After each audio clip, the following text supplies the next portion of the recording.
দর্শক এই মুহূর্তে ট্রাইব্যুনালে আছেন সহকর্মী এস.এম. আরিফ, যুক্ত হচ্ছে তার সাথে। আরিফ, ট্রাইব্যুনালের আজকের কার্যক্রমের বিষয়ে কি তথ্য আছে আপনার কাছে, জানাবেন আমাদের।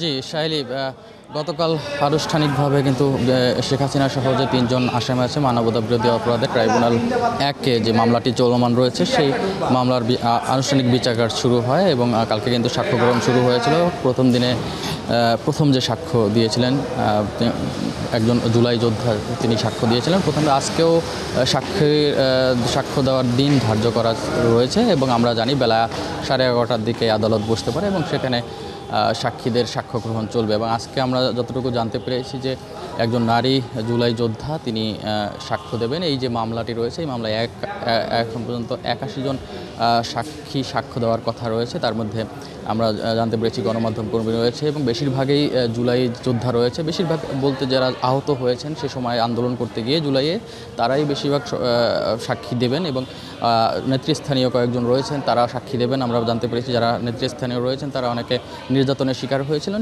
তখনকার সময়, তারাও আসলে সাক্ষীর এই যে সাক্ষ্য দেবেন। তো গতকালকে আমরা দেখেছি যে সূচনা বক্তব্যের মাধ্যমে এই আনুষ্ঠানিক বিচার কাজটা শুরু হয় এবং রাষ্ট্রপক্ষ সেই সূচনা বক্তব্য দেন এবং তার আগে আমরা দেখেছিলাম অ্যাটর্নি জেনারেল তিনি কিন্তু বক্তব্য দিয়েছিলেন।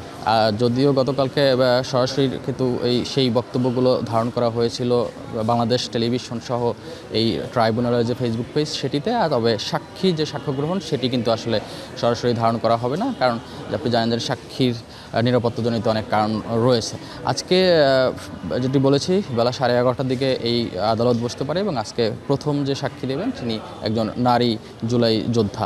তো এই ছিল আসলে আমার কাছে সর্বশেষ।